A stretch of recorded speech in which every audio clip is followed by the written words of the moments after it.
Cash price मिळवा. ही ओळख आहे या स्पर्धेची. आणि सुरेश केवारीने जर एका हाताने कॅच घेऊन डाय खाऊन कॅच घेतली तर मात्र 2000 रुपये सन्माननीय अमर लांगी साहेबांकडून दिले जातील. हो यावेळेस मात्र थोडीशी चुकी या. बॉल चाललाय करंगळ चेंडू सीमा पार 4 धावा.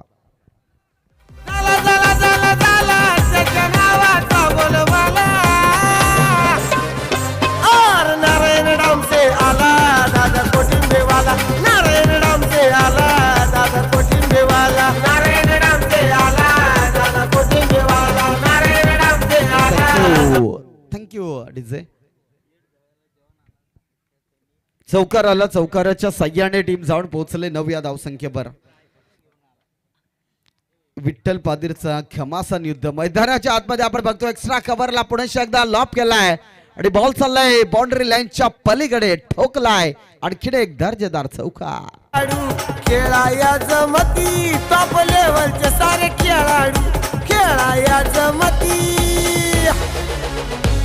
आज रंगलाई नारायण डामसे साहेब चषक सभापती. आज रंगलाई नारायण डाम. Thank you DJ. बघा सुरुवात दमदार झाले. 4 चेंडूचा खेळ समाप्त झालाय.